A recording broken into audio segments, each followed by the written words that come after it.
welcome to another edition of I Was There. This is the program that gets you up close and personal with people who were actual eyewitnesses to history. I'm Ron Roberson. And I'm Jeff Trujillo. And we're two P's in a podcast. Imagine that. That's right. And we've kind of adopted that slogan, and so far, so good. Yeah, well, I be the black eye P. What P you be? Yeah, every episode I got to choose a different P. So I'm Sweet Pea. How's that? Oh, we'll get letters. Yeah. Anyway, man, things have been going good. Got a lot of feedback on our last broadcast. And matter of fact, we got quite a few hits on our last broadcast, didn't we? We did. That last one was Big Tom. Actually, the last two, we did one on you and we did one on Big Tom Moynihan. And yeah, people are enjoying the history that we're touching upon. And that's why I'm really excited about today's show, because we talk about some history. We're going to be diving into a whole lot of history today. Yes, indeed. Yes, indeed. Now, for those that want to get a hold of us and all that other good stuff, how can we do that? Well, you can find us on Facebook. You can search the I Was There podcast, or you can email us at theiwastherepodcast@gmail.com. And for those regular listeners of the show, I would encourage you to subscribe, because if you subscribe, every time we put a show up, then it will notify you, and then you can automatically be noticed right away as soon as it hits the air. So I would encourage all of our loyal listeners to do that. All right. Well, let's not beat around the bush. Let's get down to business here. We've got a very special guy with us. I've been trying to get him for quite a while. He's so popular, man. He's hard to catch up with, and he's always in demand. You see him all around. This man owns Orange County. He just doesn't want to tell everybody. You see him all around Orange County. You see him at all the different events and those type of things.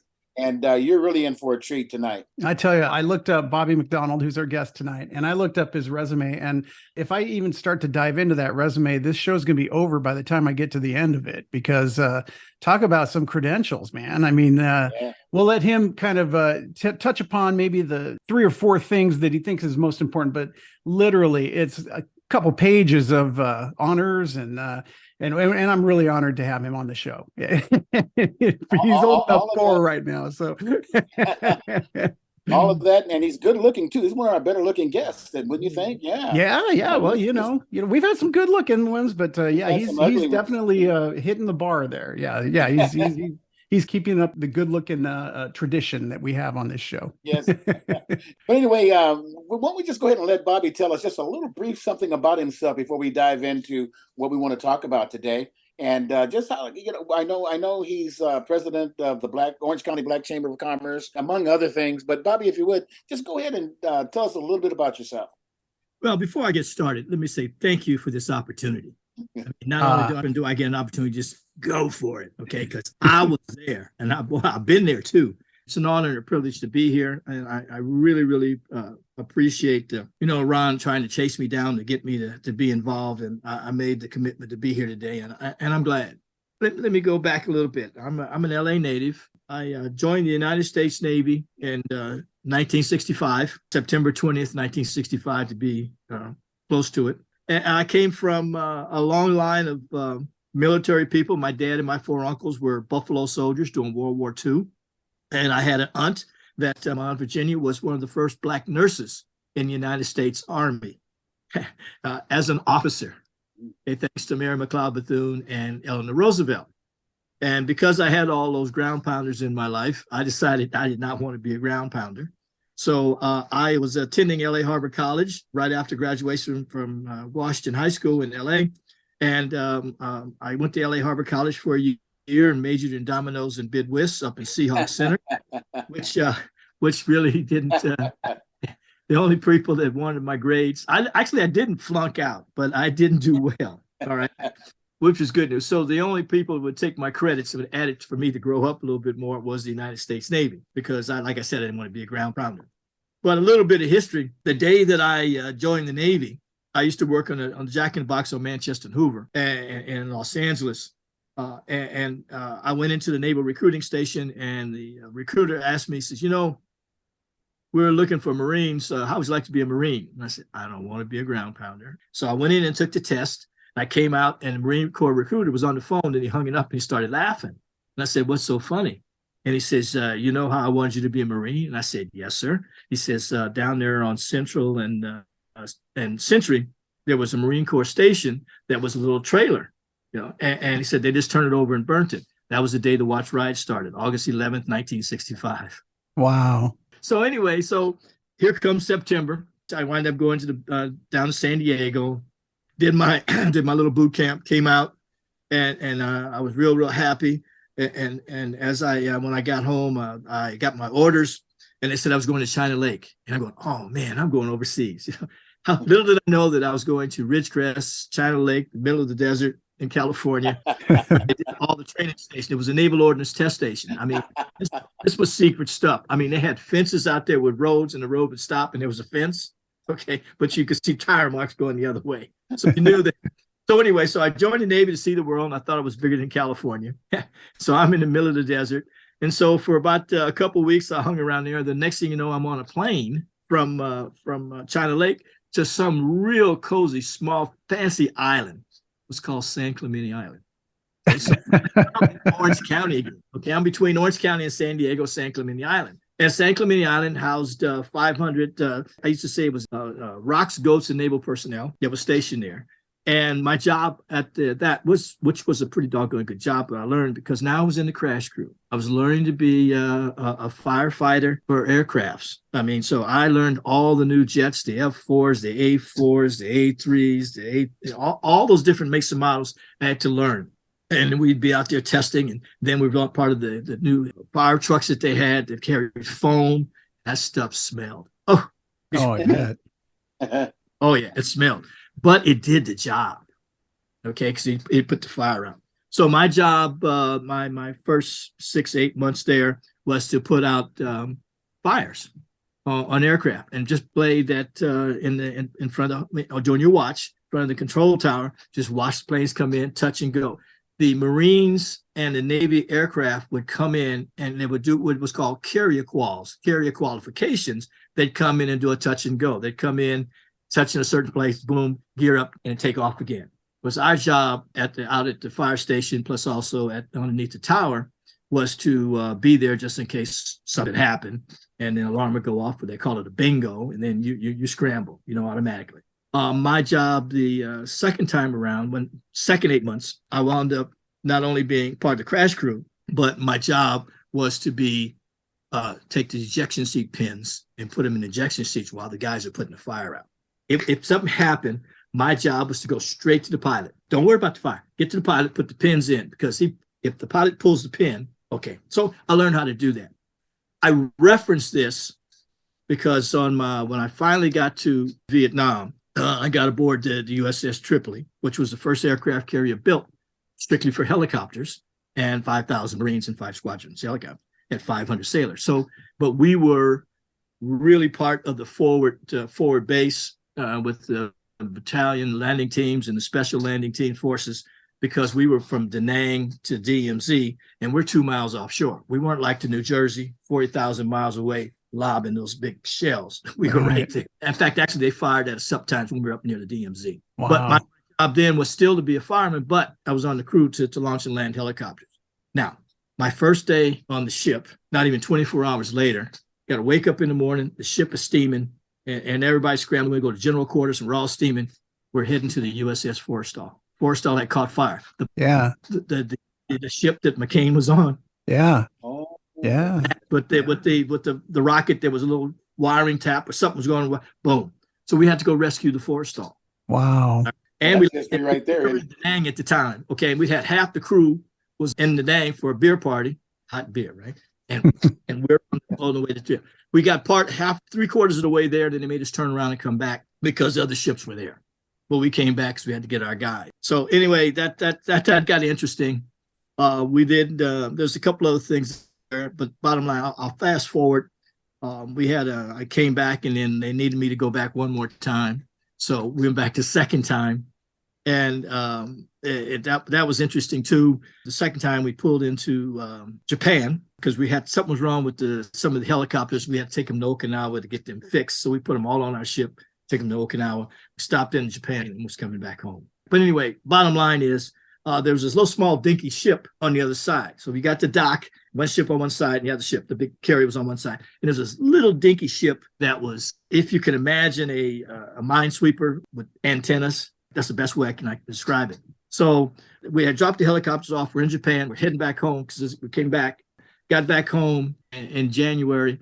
And I read the paper. That was the USS Pueblo. It got captured. And I went aboard it before it got captured. Wow. Talk about some history, man. That's So anyway, so I got a chance to get off the ship and come back home. And I went back to school, went back to LA Harbor. Because while I was on the ship, I enjoyed my time, but I was losing my vocabulary. I mean, I loved English. I liked poetry. I really enjoyed those classes at Washington High School, public speaking, those kinds of things. Anything that I could use, because truth be told, someone told me a long time ago that I was going to be a salesman. Imagine that. Who would have thought? Imagine that. Yeah. What we want to dive into with you was the history of the Buffalo Soldiers. And then Ron brought to my attention that you've been doing this work with bringing more awareness to the Iron Riders, which I had never heard of until I did some reading on it. And I mean, talking about amazing history there as well, and that you're continuing to keep that tradition alive as well with these events that you've been doing in the Iron Ride and everything that happened. Let me jump in here for a second. Sure. Soldiers, 1866, July 6th, 1866. So we're vastly coming across 157th anniversary of that. Sheridan and then the rest of those guys back there in Sherman got together with was it U.S. Grant, and so the Army, the official United States Army, was born that day. And they had the Army, the Union stuff, but officially after the Civil War, okay, they did that. And they had 4 infantry troops, 2 cavalry units were formed out of this brand new piece they get together, because Sheridan and Sherman knew the value of the black soldiers. They was called United States Colored Troops, but now they're United States Army. They put the 9th and the 10th in Fort Leavenworth and Greenville, Louisiana, which was New Orleans. And then they had the 4 infantry where they put them all kind of all over the place. But then 3 years later, they combined the 24th, those 4 other infantry units into the 38th, 39th, 40th, and 41st, into the 24th and 25th. Okay, and then stuck them in Jefferson City, Missouri. Okay, and Jefferson Barracks and Jackson Barracks. Okay, and St. Louis and in Louisiana again. And I say that because again, cavalry, you got horses, infantry, you're walking. Okay, so they're in Texas and Louisiana, all these, and they're walking. And then United States wanted these guys out west. Okay, they wanted them out west for the simple reason they could help build the towns. They could paint the towns, and I don't mean red. They irrigation ditches. They made sure that they were the marshals. They chased the bad men. They did all those kinds of different things that no one wanted to do across. And then after all that good effort and work, they had to sleep downriver. Okay, I mean, because they weren't allowed to sleep where you built. I mean, they built all these towns. They really did, all those forts. Let me back up, because remember I told you about the value of education, and my grandfather and me and my dad and the rest of them value of education. In 1866, there was land grant monies, and that's when the churches and them started all those black colleges. Okay, all the black colleges started in 1866, and a lot of the churches got together because they were trying to get people to be educated and those kinds of things. And the 62nd and 65th Colored Infantry in 1866 pooled their resources and came up with $5,000, $13 a month, $156 a year. And they incorporated Lincoln University in Jefferson City, Missouri. To this day, they understood the value of education. And to put the top icing on the cake, if you were caught gambling or doing something crazy, something like that, whatever, okay, and you didn't know your ABCs, you went to the brig till you learned your ABCs. Wow. Okay. All right, let's go forward now. Because of my dad and because of Ron Jones's dad, Fred Jones, who got me involved in it, I met these guys at the Bowers Museum way back in the early 90s. And I started doing the banquet in 93, 94. So I brought the Buffalo Soldiers in to do the color guard to recognize them. The Tuskegee Airmen, the Muffin Point Marines. I brought all these guys in because they all lived in LA. So we used to have them part of the program. And then 2000, I was asked to go back to Atlanta and make a presentation to the Buffalo Soldier organization because I had joined it now. They made me an honorary Buffalo Soldier. And I said, man, I want to just go ahead and pay to be a life member. And I ain't got to worry about it anymore. Okay, so I did that. Then they asked me, why don't you bring the reunion out to California? I said, sure. So I became the chairman of the group, but I had to go make a presentation in Atlanta to let them know what we were going to do. And so we did that. And in 2002, we had the 9th and 10th Horse Cavalry Association Buffalo Soldier reunion in Anaheim. Oh, and was that fun? I mean, I had it at what was the old Pink Hotel, the Hyatt Regency, right there on Harbor and Chapman. Yep. Okay. Yep. So that's where we had it.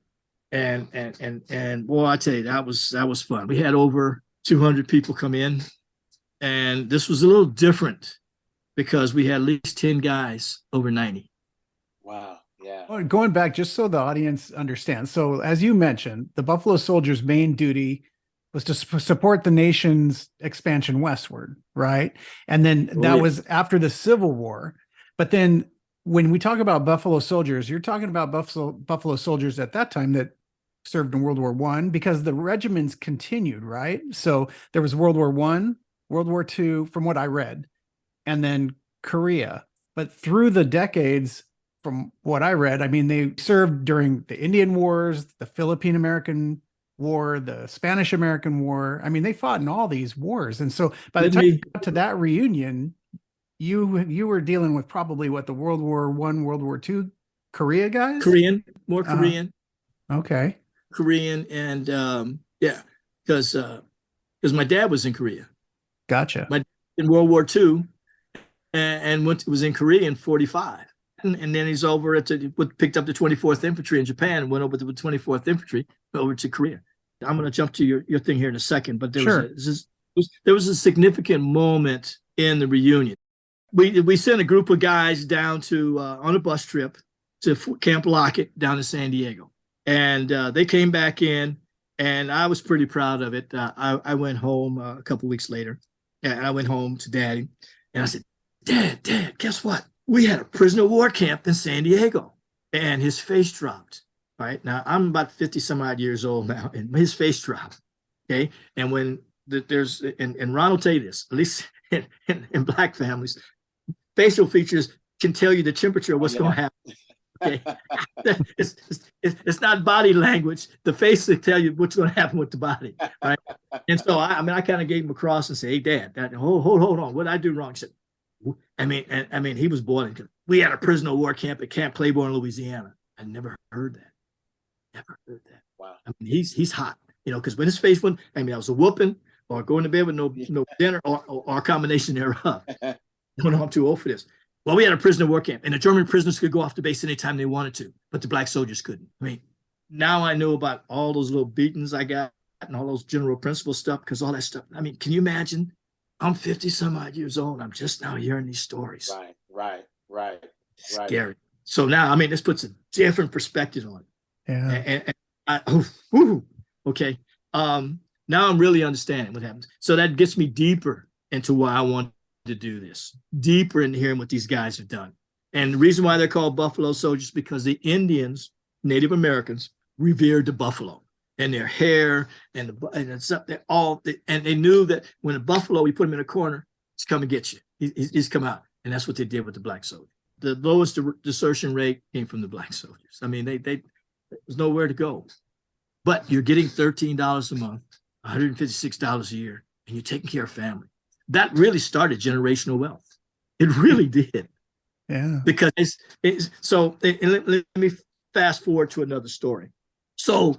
My buddy Ron Jones, he got a phone call, and he's from buddy. If somebody called him, and because he's a bike rider, he's a big bike enthusiast. Okay, knucklehead. In fact, actually, on his 66th birthday, he started in St. Louis and came all the way across country in his car and his bike that did the Route 66. Okay, which in his Buffalo Soldier stuff. Okay, he was doing this. That's how we get. So somebody up in Wallace, Idaho, gave him a call.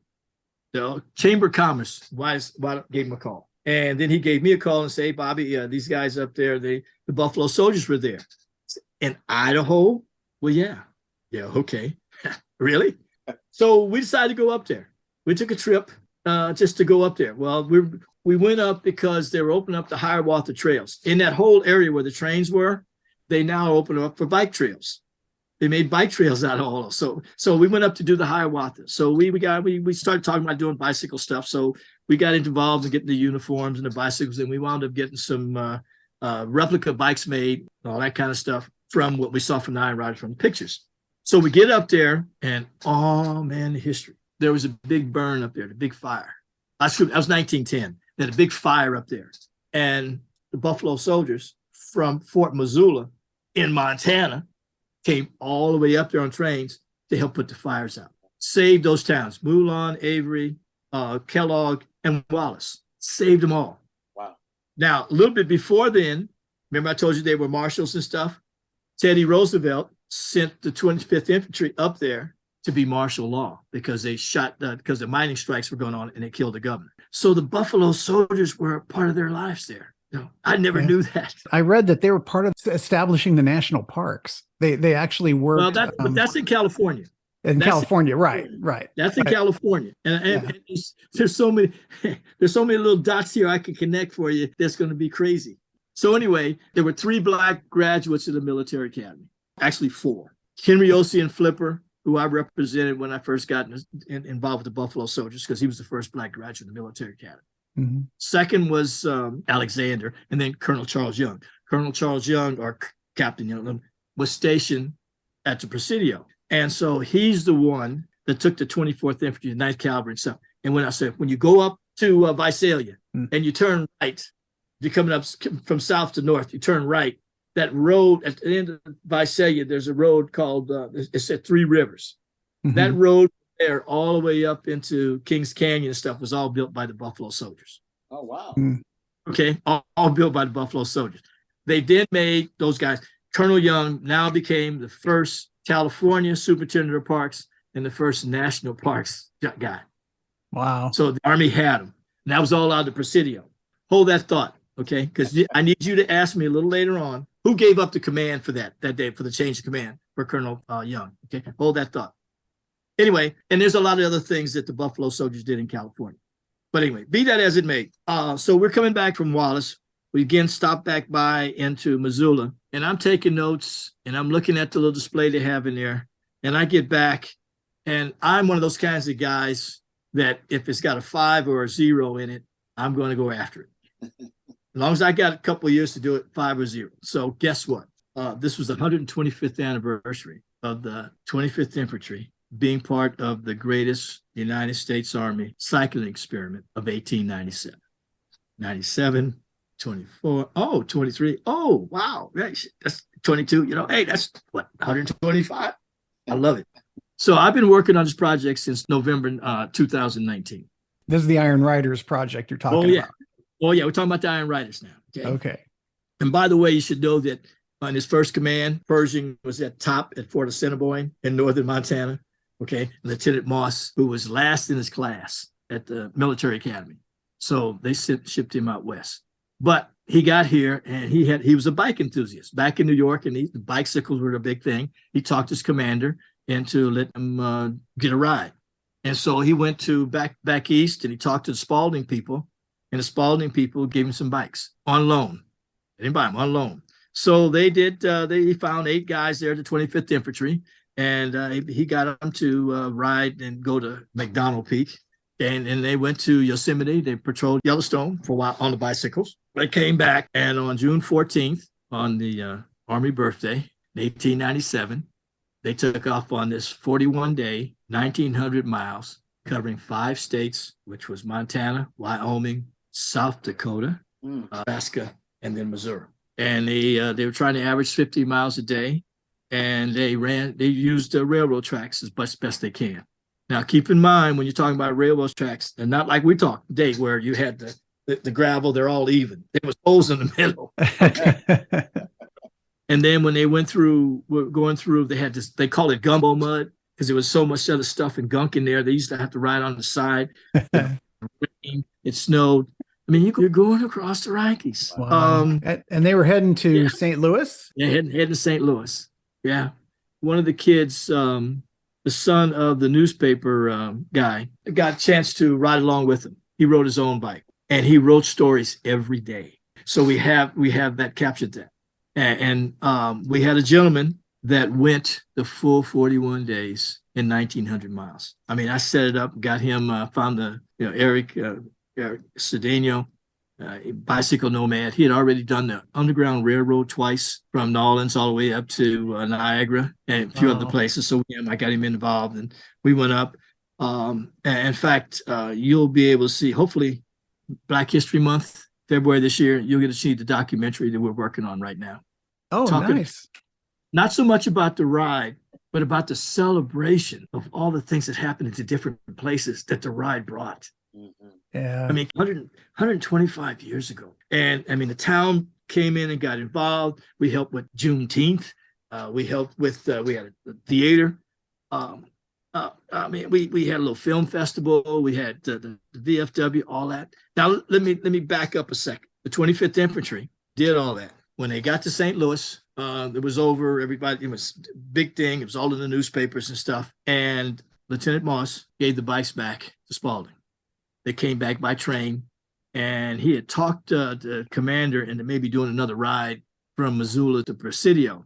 And just so happens, Spanish-American War started. So the first time in the history of the United States, all four of the units, the 9th, the 10th, 24th, and 25th Infantry, shipped down to Tampa and went into the to Cuba. The first group called up was the 25th Infantry, and I got pictures of the 25th Infantry marching down Higgins Street to the train station, getting ready to go down today.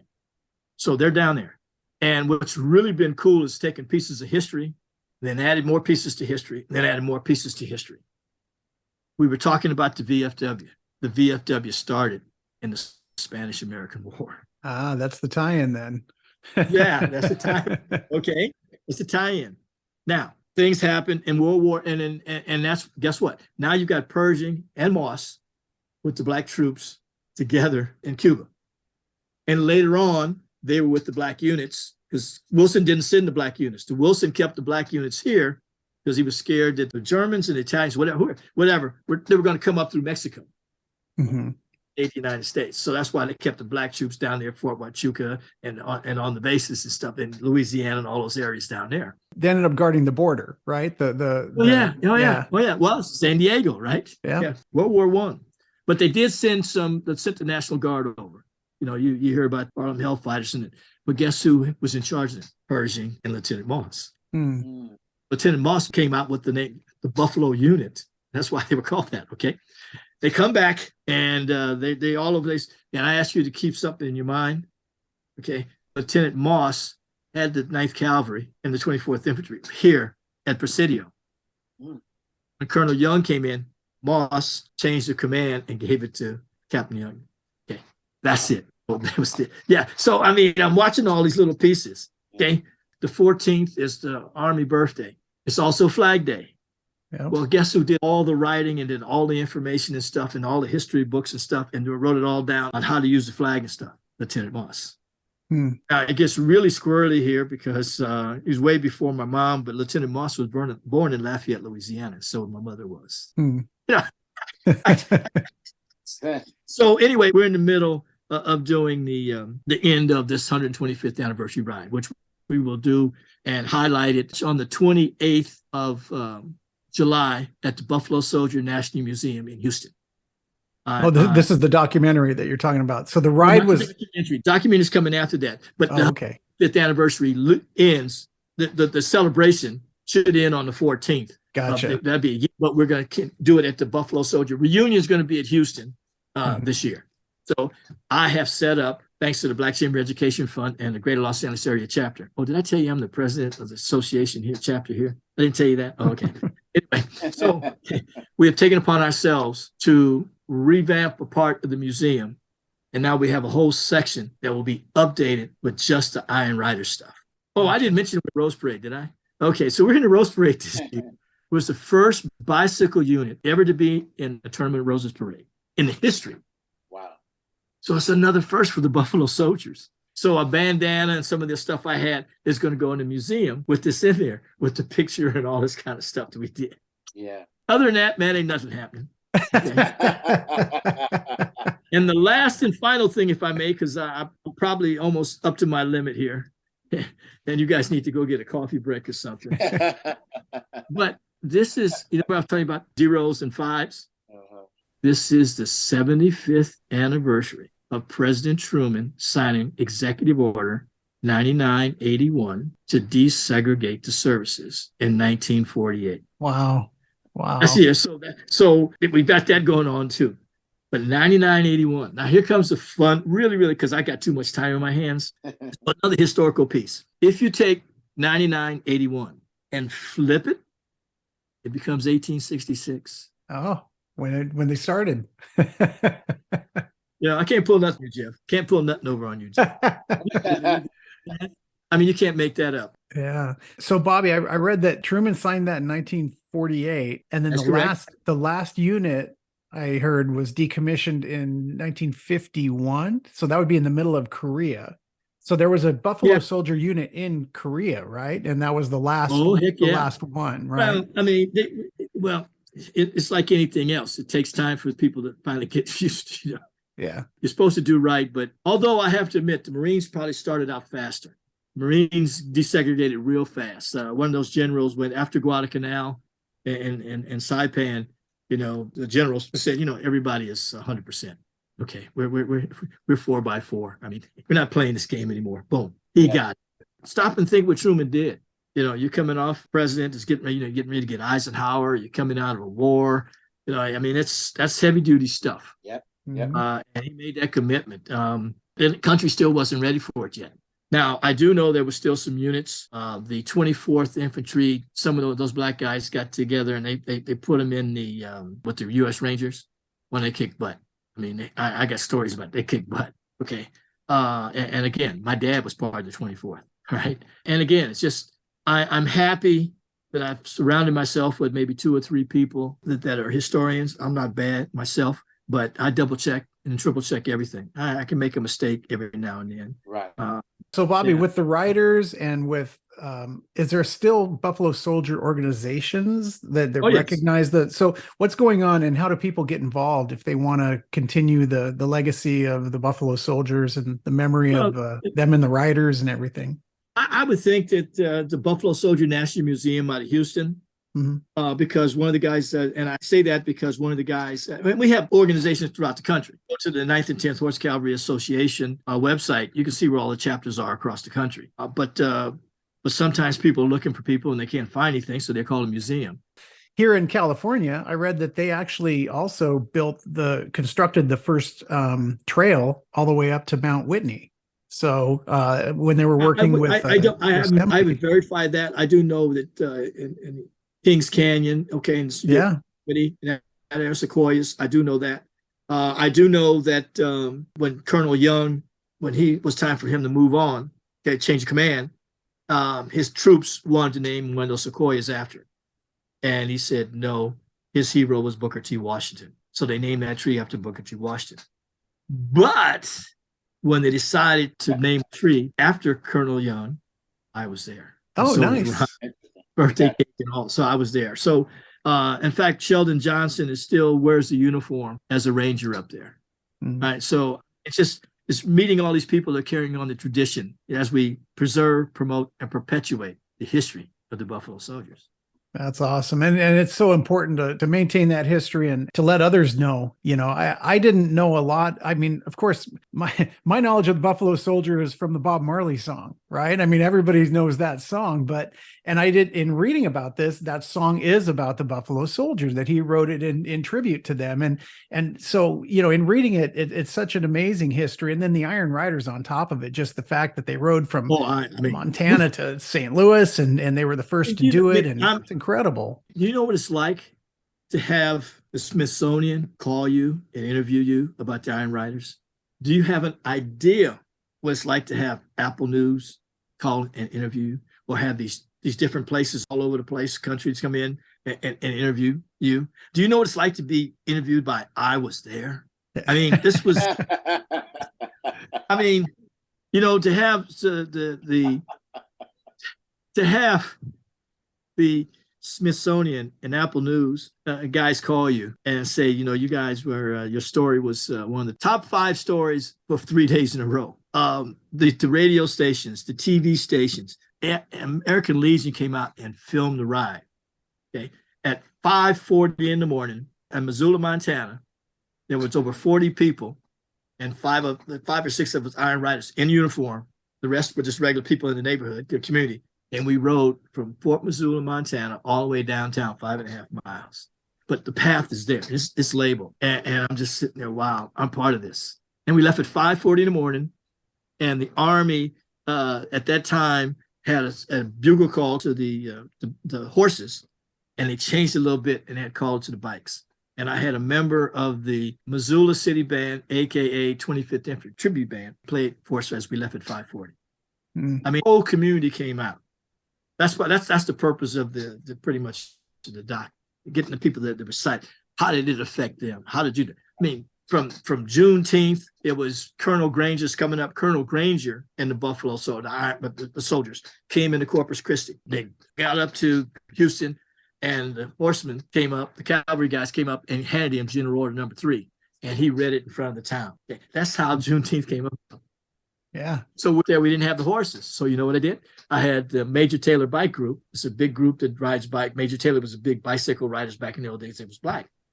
I had the president and the vice president ride up on the bicycle and hand me General Order Number 3. And I freed all the slaves up in Missoula, Montana. Wow. Well, Ron, what do you think? That's amazing history, huh? Wow, man. I got more than what we bargained for, man. This man is amazing. And guess what? I got quite an education today. Hey, you just got that much. There's so much. Yeah. There's so much. I mean, absolutely amazing. Yeah. I mean, I'm president of the organization because there's 4 or 5 guys out here that really, really like what we do. I mean, we're out there doing something. I mean, Ron and William, when they were driving up to Missoula, they stopped in Salt Lake City. Well, at Fort Douglas and stuff, Buffalo Soldiers were there. I mean, Idaho, Montana, really? All that history is right there. Salt Lake City. Yeah. All right. We're looking at maybe going to Salt Lake City and maybe do a weekend thing there and talk to those people.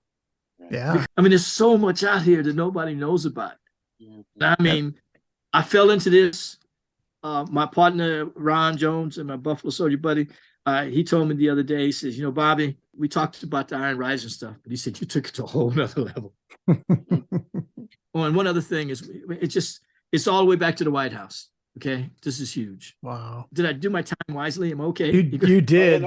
Thank you, Bobby. That was incredible. Absolutely. So, Bobby, if people want to get a hold of you and find out more, how do they do that? You know what? Go to the Black Chamber website. Okay. Go to the Buffalo Soldier website. Go to the Bobby McDonald Facebook page, Buffalo Soldier West Facebook page. We still have the Iron Riders Facebook page up, and we're still putting stuff on there. So I know that they'll be able to hear a little bit more. Because we're like I said, this documentary has already been spoken for, and I have my connection with PBS. So yeah, I'm not Ken Burns, but I'm Bobby Mack. Is the documentary going to be on PBS when it comes out? I can't say right now. Okay. Okay. Well, I look forward to seeing it. I'm going to try to track it down wherever it's. Well, let's put it this way: I'm a blessed individual. Yes, you are. Yes, you are, sir. And we really appreciate you taking the time out and coming to see us. This was required reading, doggone it, you know. And wow, man, Jeff is going to have a fun time editing this because I'm just trying to figure out where he's going to make any kind of cuts. We may have to do an extended program or even a part 2. But so much. The good news is he doesn't have to bleep anything. That's yes.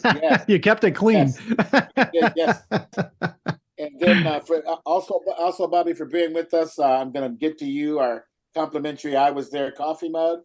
There you go.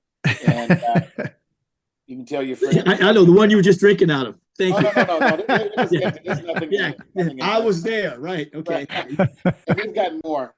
But thank you so much. We really appreciate you. And we'll put your information up on our website and that type of thing. And Jeff will take care of all of that. Right, Jeff? Absolutely. We're going to try to get as many people to learn about the Buffalo Soldiers and the Iron Riders. And send me the information. I'll sign up. Okay. Well, Ron, you want to take us on out of here? Yeah. Once again, Bobby, thank you so much, buddy. And I know we're going to do something a little later on down the road. So especially I'm listening to all kind of different scenarios here. So we'll be back in contact with. But thank you so much for joining us, man. We really appreciate it. Well, thank you. Appreciate y'all. And we got a couple other I was there's coming up in my mind that we may have to do. People don't know about. Okay. Absolutely. You You're bet. welcome. God bless you both. Thank you very kindly. Thanks for taking time and let me play with y'all. Okay. All right. Thank you. Thank you. Folks, that just about does it for this program. We're going to sign on out. And once again, Jeff, they can get us by doing what exactly? You can find us on Facebook, the I Was There podcast, or you can give us an email at the I Was There podcast at gmail.com. So please reach out and let us know that you're listening, and we'll be in touch. Yeah, I was there. My name is Ron, and you are? I'm Jeff Trujillo. And we'll see you next time. Take care. All right. Thanks, everybody. Goodbye. Goodbye.